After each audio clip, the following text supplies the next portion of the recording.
vaxtınız xeyir olsun dəyərli tamaşaçılar. Sizinlə Mətanət Əliyevadır studiyamızda. Bakı vaxtıdır.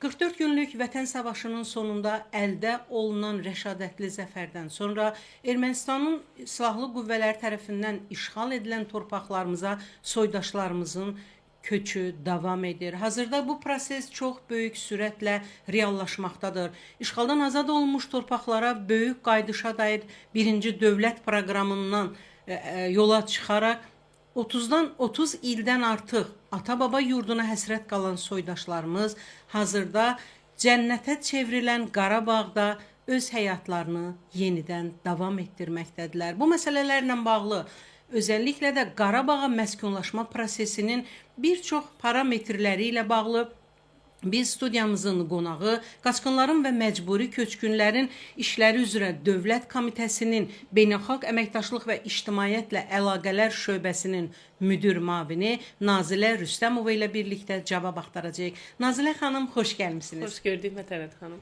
Az əvvəl də qeyd etdik, bugünkü müzakirə mövzumuz işğaldan azad olmuş torpaqlarımıza köç prosesi ilə bağlıdır. Hazırda sizin də bildiyiniz kimi orada məskunlaşma prosesi çox sürətlə davam edir. Azərbaycan dövlətinin, cənab prezidentin siyasi iradəsi ilə yenidən qurma prosesi dinamik şəkildə həmin torpaqlarda davam etdirilir. İlk olaraq sizə bu barədə sizə sual vermək istəyirəm ki, hazırda işğaldan azad olunmuş ərazilərdə və nə qədər soydaşımız köçürülüb, əlinizdə həm yaşayan, həm orada işləyən, həm təhsil alan soydaşlarımızla bağlı hansı statistikaya maliksiniz? Buyurun, sizi dinləyək. Sizin də qeyd etdiyiniz kimi Mətanət xanım Vətən müharibəsində qazandığımız və antiterror əməliyyatı nəticəsində qazandığımız zəfərlər nəticəsində 30 ildən artıq doğma yurt yuvasına didərgin düşmüş keçmiş məcburi köçkünlərin doğma yurtlarına, ata-baba evlərinə qayıtması üçün şərait imkan yaranıb və dövlətimiz bu sahədə mühüm olan bütün tədbirləri həyata keçirir. İşğaldan azad edilmiş ərazilərə böyük qayıdışa dair birinci dövlət proqramının tədbirlər planında insanların geri qayıdışı, məskunlaşması, iqtisadi fəaliyyət və digər bütün sahələri əhatə edən bəndlər öz yerini alıb ki, yəni bunların içərisində də məskunlaşma məsələləri mühüm yer tutur. Və keçmiş məcburi köçkünlərin geri qayıdışında beynəlxalq hüququn prinsipləri, onların könüllü, təhlükəsiz və ləyaqətli qayıdışı əsas prioritetlərdən biridir. Və bu günə qədər artıq 41 yaşayış məntəqəsi üzrə işğal altında olan ərazilərimizin bərpası və yenidən qurulması həyata keçirilir ki, İşğaldan azad olun. Bəli, işğaldan azad olun. Həmin yerlə 41 yaşayış məntəqəsi üzrə artıq köç həyata keçirilir ki, bunlardan 29-u kənd, 9-u şəhər, 3-ü isə qəsəbədir. Və artıq orada Qarabağ və Şərqi Zəngəzurda 80 mindən çox insanlar yaşayır ki, bu oraya geri qayıtmış, keçmiş məcburi köçkünlər, eyni zamanda infrastruktur layihələrinə cəlb edilmiş, müxtəlif peşə sahibləri, hətta orada təhsil alan Qarabağ Universiteti fəaliyyət göstərir ki, universitetdə təhsil alan tələbələrdir və məktəblərdə çalışan müəllimlərdir ki, yəni onların hər biri yəni orada yaşayan və işləyən şəxslərdir ki, yəni bu rəqəmi bu 80 min rəqəmin içərisində həm orada daimi məskunlaşmış soydaşlarımız, həm işləyənlər, həm də təhsil alanlardır. Bəli, bəli, bütün bunlar əhatə olunur burada. Və geri qayıdan əhali ilə bağlı Dövlət Komitəsi tərəfindən mühüm tədbirlər həyata keçirilir ki, onlar qayıdışdan öncə onlar arasında sorğular keçirilir, qayıdışa bəli münasibətləri öyrənilir belə. Nazilə xanım, ən başa gedək. Köçürülmə prosesi necə təşkil olunur? İlk gündən, lap ilk köçdən başlayaraq, yəni təmsil etdiyiniz dövlət komitəsində məlumat bazası var ki, nə qədər köçkünümüz var.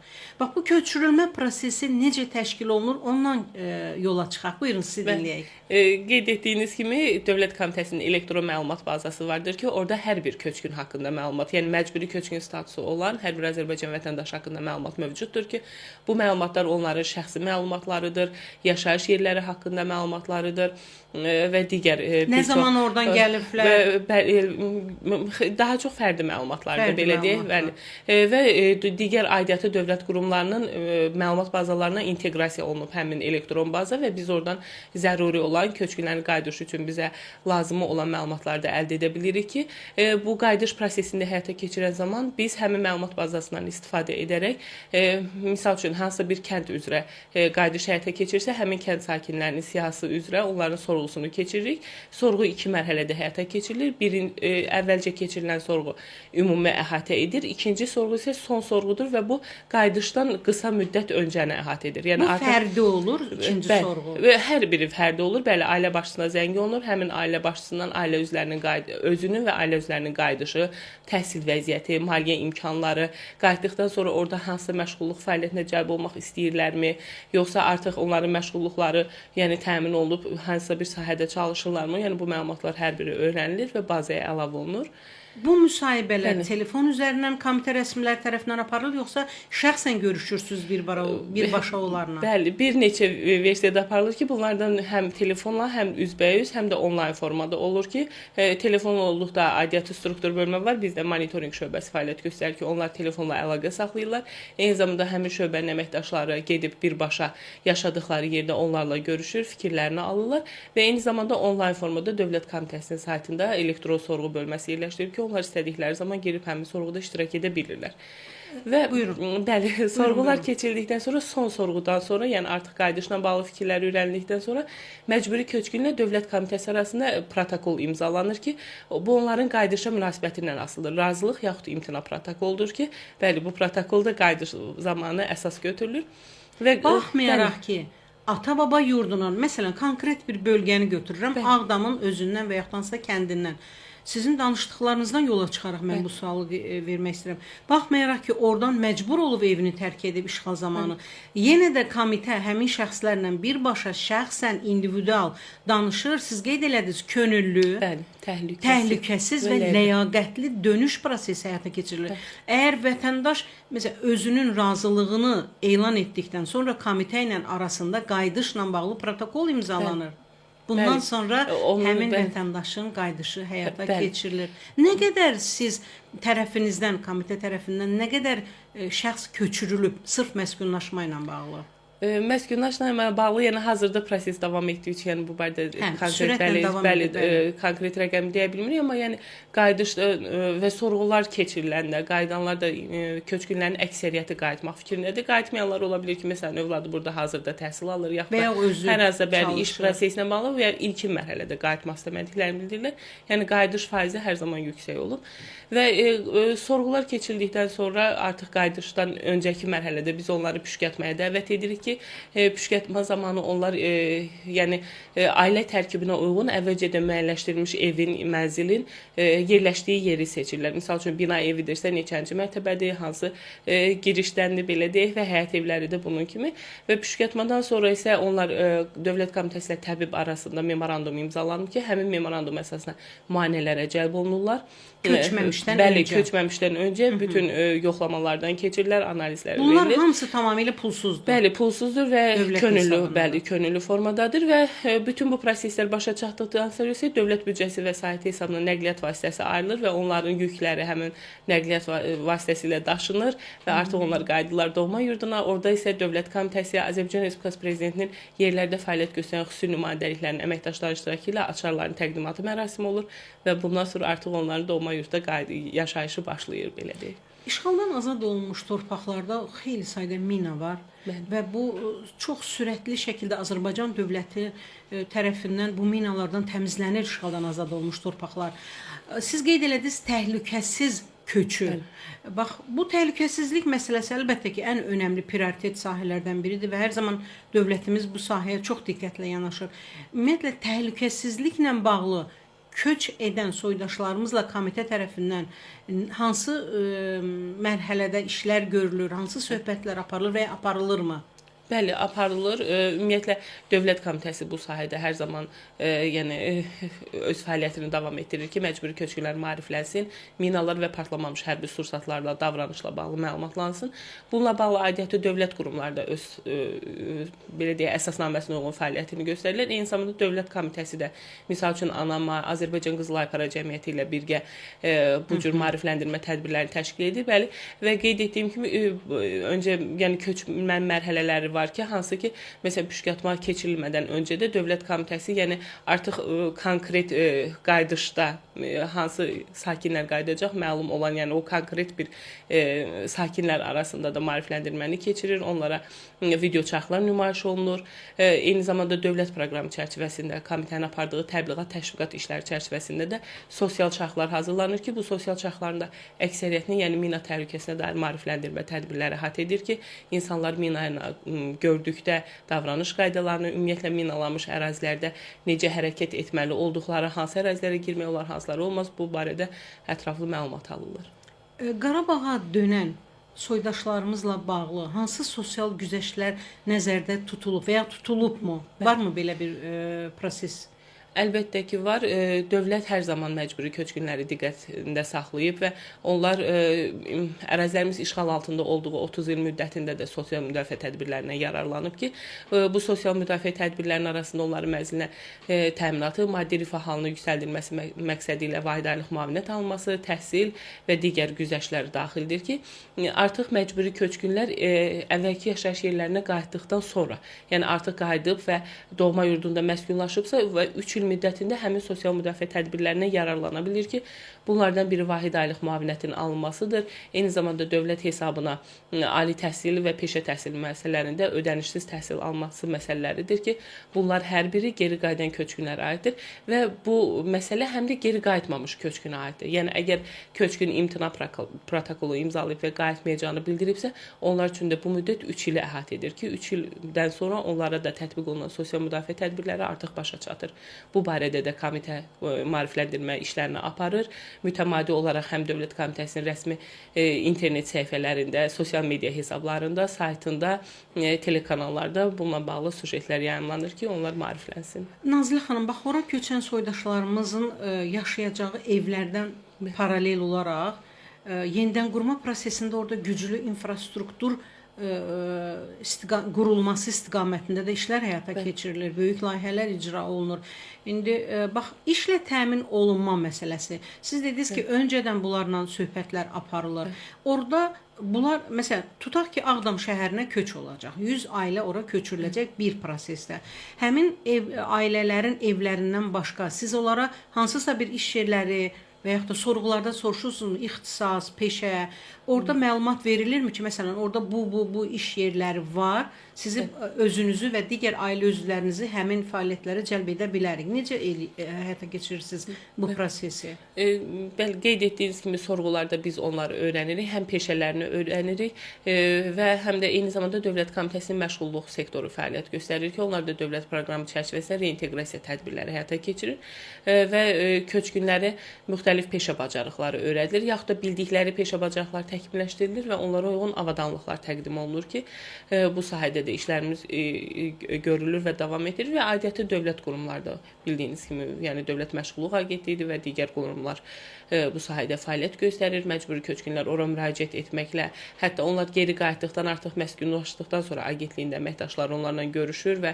məşğulluqlarına dəstək verir və köç prosesindən öncə də məsəl üçün xidmət sahələrində çalışan məcburi köçkünlər var ki, müəllimdir, polisdir, Fövqəladə Hallar Nazirliyinin əməkdaşıdır, yaxud da hansısa digər dövlət qurumlarının əməkdaşıdır ki, onlar köçürülmə zamanı ilkin mərhələdə nəzərə alınan şəxslərdir. Çünki artıq onlar müəyyən xidmətləri həyata keçirir və peşə artıq məşğulluqları təmin olunur və geri qayıdışda öncə nəzərə alınan belə deyək qruplardan biridir və onların məşğulluğuna qeyd etdiyimiz kimi komitə də, aidiyyatı qurumlar da zəruri dəstəyi verir. Eyni zamanda hətta orada yaşayan köçkünlər var ki, artıq orada müəyyən layihələrə cəlb olunublar, tikinti, bərpa, quruculuq işlərinə. Onlar da komitəyə müraciət edir, yaxud rəhbər şəxslərin qəbullarında iştirak edirlər və iş yerləri ilə bağlı məlumat verirlər ki, onlar da köçürmə vaxtı ilk mərhələdə nəzərə alınırlar. Böyük qayıdışla əlaqədar hazırda köçməyən müxtəlif bölgələrdə yaşayan məcburi köçkünlərin təmsil etdiyiniz qurum tərəfindən qəbul prosesini necə keçirirsiniz? Onların müraciətlərini necə icra edirsiniz? Buyurun. Dövlət Komitəsində demək olar ki, hər gün rəhbər şəxslərin qəbulu keçirilir ki, komitə sədri həftənin 2-ci günü, aparat rəhbəri 1-ci, 3-cü günlər, sədr müavini 4-cü gün və digər aidiyyatı şəxslər də hər gün və qəbul otaqda mütəmadi olaraq, yəni iş günləri saat 6-ya qədər fəaliyyət göstərir və məcburi köçkünlər komitəyə yaxınlaşmaqla, əvvəlcədən qəbula yazılmaqla qeyd etdiyim rəhbər şəxslərin qəbullarında ola bilirlər. Eyni zamanda onlar müraciətlərini onlayn yaxud telefon vasitəsilə eləyə bilirlər ki, Dövlət Komitəsinin 1657 qaynar xətt nömrəsi fəaliyyət göstərir. Bəli, və həm geri qayıtmış sakinlər, həm də artıq qayıtmağa hazırlaşan sakinlər orada zəng edərək müraciətlərini ünvanlaya bilirlər.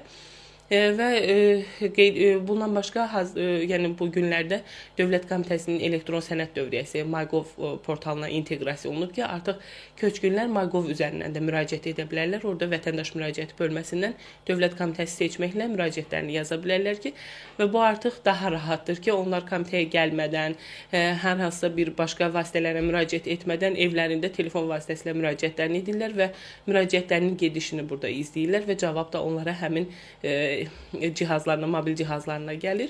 Bu sualı təsadüfən vermədim Nazilə xanım, çünki torpaqlarımız işğaldan azad olunduqdan sonra müraciətlərin bildiyim qədərincə böyük əksəriyyəti ata yurduna qayıtmaqla bağlıdır. Yəni siz nə deyə bilərsiniz bu barədə? Bəli, doğru qeyd edirsiniz ki, məcburi köçkünlər geri qayıdışına bağlı səbirsizdirlər. Onlar tez bir zamanda geri qayıtmaq, öz doğma ata-baba yurtlarına məskunlaşmaq istəyirlər ki, yəni bu qeyd etdiyim bütün bu platformalarda onların müraciətlərinin operativ şəkildə qəbulu və cavablandırılmasına yönləndirilib ki, yəni hər bir müraciət qəbul olunur, onlara müvafiq izahat verilir. Misal üçün onlar qayıdışın vaxtı ilə bağlı bəzən narahat ola bilirlər, bəzən adlarının siyahıya salınması ilə bağlı narahat ola bilirlər ki, məsələn, buradan da onlara bildirmək istəyərdik ki, yəni adın siyahıda yoxlanılması yaxud salınması deyə bir proses yoxdur da, belə deyək. Yəni qeyd etdiyim kimi komitənin elektron məlumat bazası var və hər bir köçkün haqqında orada məlumat mövcuddur və biz orada həmin bazadan istifadə etməklə o köçkünlə əlaqə saxlayaq, qayıdışdan öncə ondan yəni müraciətlərini belə deyək araşdıra bilirik. Sadəcə 1657 qaynar xətt nömrəsinə zəng etməklə, elektron müraciətlər etməklə məlumat ala bilirlər ki, həmin məlumatlara da aidiyyatı struktur bölmə tərəfindən müvafiq cavablar təqdim olunur. Baxın, komitə çox fəal birbaşa iştirak edir köç prosesində. Çünki bilavasitə sizin işinizdir bu. Dövlətin iradəsinin həyata keçirilməsində birbaşa köçkünlərlə komitə işləyir. Mən sualı köç prosesindən sonra ilə də bağlı vermək istəyirəm. Məsələn, siz vətəndaşı köçürtdünüz, evlə məskunlaşdırdınız və onu işlə və yaxud da təhsillə bağlı evladların prosesini tənzimlədiniz.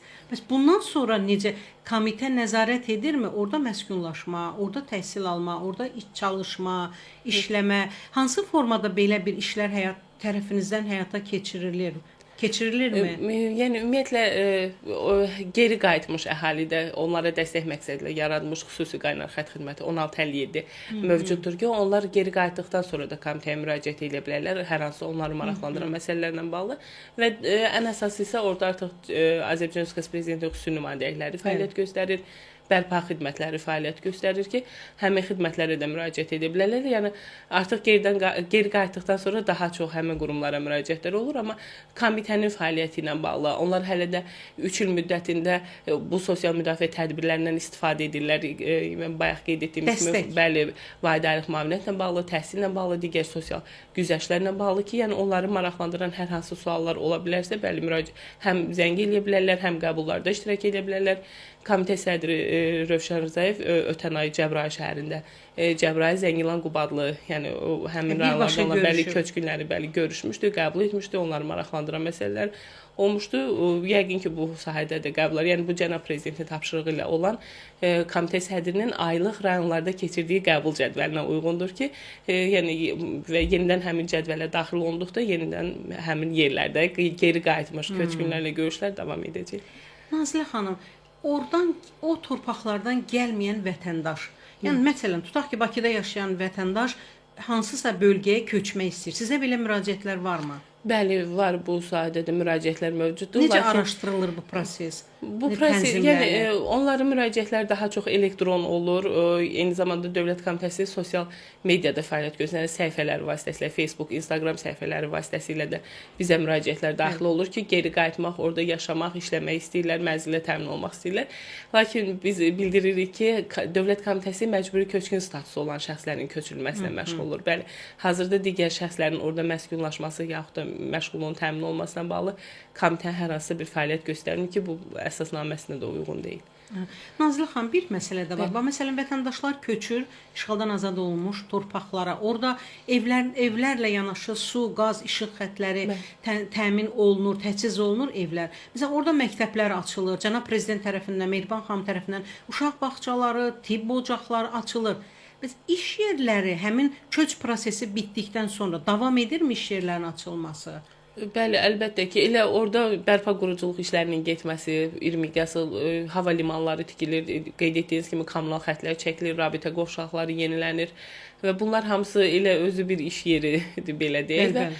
Bəli, mütəmadi olaraq da cənab prezidentin, birinci vitse-prezident Mehriban Əliyevanın səfərləri zamanı müxtəlif sənaye obyektlərinin açılışını görür ki, fabriklər, zavodlar açılır ki, bunlar da hər bir köçkün üçün məşğulluq yeri deməkdir. Bu sualı ona görə verdim ki, sizdə köç prosesindən əvvəl vətəndaşla bağlı həm individual görüşlərdə, həm üzbəüz şifahi söhbətlərinizdə bütün məlumatları yeniliyirsiniz.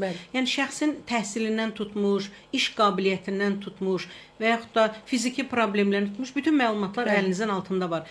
Köç prosesinə qədər, eləcə də köç prosesindən sonra yeni iş yerlərinin açılmasında orada yaşayan əhalinin sizdə olan məlumatları digər qurumlarla koordinasiya olunurmu? Və ya komitə orada, məsələn, bir il əvvəl köçmüş vətəndaş, bugün orada hansısa bir iş yeri açılırsa, komitə tərəfindən hansısa addım atılırmı həmin şəxsin orada bilavasitə yaşadığı ərazidə yeni iş yerində çalışmasına dəstək məqsədli?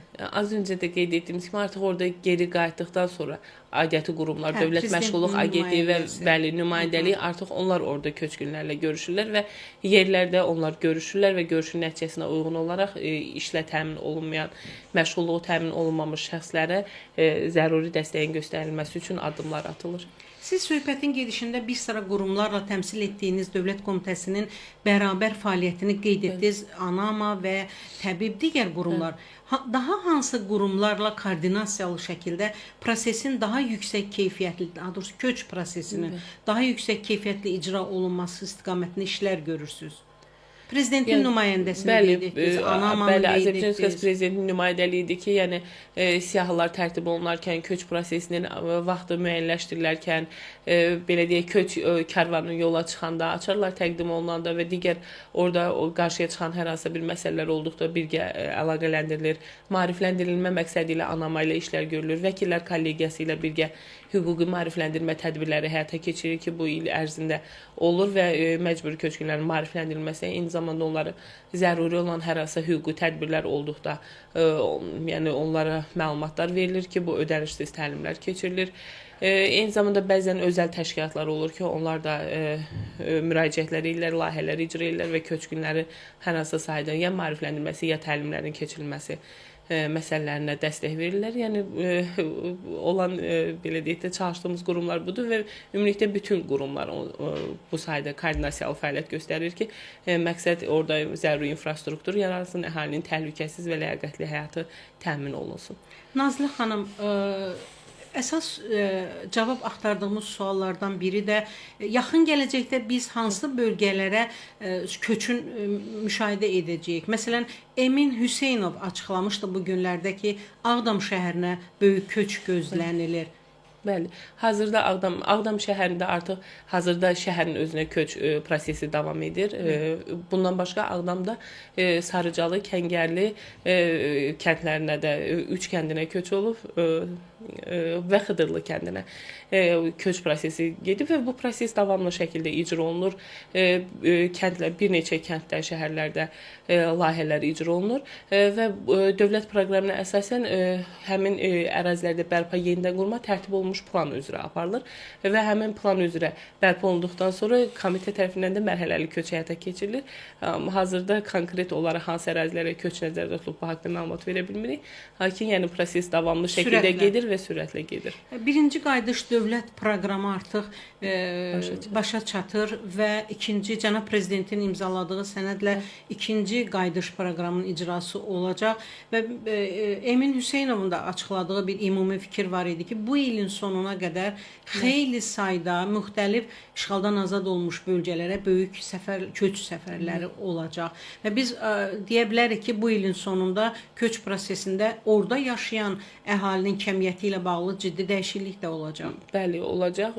Yəni dövlət proqramında nəzərdə tutulan rəqəm var ki, yəni artıq o rəqəmə çatma bəli yaxındır ki, əhalinin artıq çox böyük rəqəmdir ki, yəni orada geri qayıdıblar, yaşayırlar, işləyirlər və bu sahədə də qeyd etdiyimiz kimi işlər gedir. İkinci dövlət proqramı ilə də bağlı cənab prezidentin sərəncamına uyğun olaraq dövlət komitəsi öz təkliflərini hazırlayıb növbəti 4 il üçün və təqdim edib. İnşallah, yəni ikinci dövlət proqramında icrası uğurla həyata keçiriləcək. Nazilə xanım, verilişimizin sonunda sizdən xahiş edərdik ki, hələ köçməyən soydaşlarımız var ata-baba yurduna. Növbəti proseslərdə onlar da qayıdacaqlar inşallah öz vətənlərinə, torpaqlarına. Onlara yönəlik hansısa bir qaynar xətt olsun, sizə müraciət qaydalar olsun, istər onlayn. Son olaraq qeyd etmənizi rica edərdim. Bəli, qeyd etdiyimiz kimi 1657 qaynar xətt nömrəsi, MyGov portalı üzərindən müraciətlər, eyni zamanda Dövlət Komitəsinin inzibati binasına gəlməklə rəhbər şəxslərin qəbullarına yazıla bilərlər, sosial media hesabları vasitəsilə müraciət edə bilərlər və cənab prezidentin tapşırığına uyğun olaraq hər ayın əvvəli təsdiqlənən qəbul cədvəlinə uyğun olaraq bölgələrdə, rayonlarda keçirilən Dövlət Komitəsi sədrinin qəbullarında iştirak edə bilərlər. Müraciətləri qeydə alınır, hər biri operativ şəkildə araşdırılır və cavablandırılır. Onları maraqlandıran suallar hər biri haqqında ətraflı məlumat verilir, izahat verilir. Yəni bu vasitələrdə istifadə edə bilərlər. Studiyamıza gəldiyiniz üçün və çoxsaylı suallarımızı əhatəli cavablandırdığınız üçün sizə minnətdarlığımı bildirirəm və bu çətin, şərəfli missiyanızda sizə uğurlar arzulayıram. Çox sağ olun, mən də təşəkkür edirəm. Dəvət etdiyiniz üçün də çox sağ olun. Beləliklə bizə ayrılan zamanın sonuna gəldik. Xatırladıram ki, Bakı vaxtının bugünkü qonağı Qaçqınların və Məcburi Köçkünlərin İşləri üzrə Dövlət Komitəsinin Beynəlxalq Əməkdaşlıq və İctimaiyyətlə Əlaqələr şöbəsinin müdir müavini Nazilə Rüstəmova idi. Biz qonağımızla işğaldan azad olunmuş torpaqlara 30 ildən artıq həsrət qalmış soydaşlarımızın köç prosesi, qayıdış prosesi ilə bağlı müzakirə apardıq. Sağ olun, sağlıqla qalın.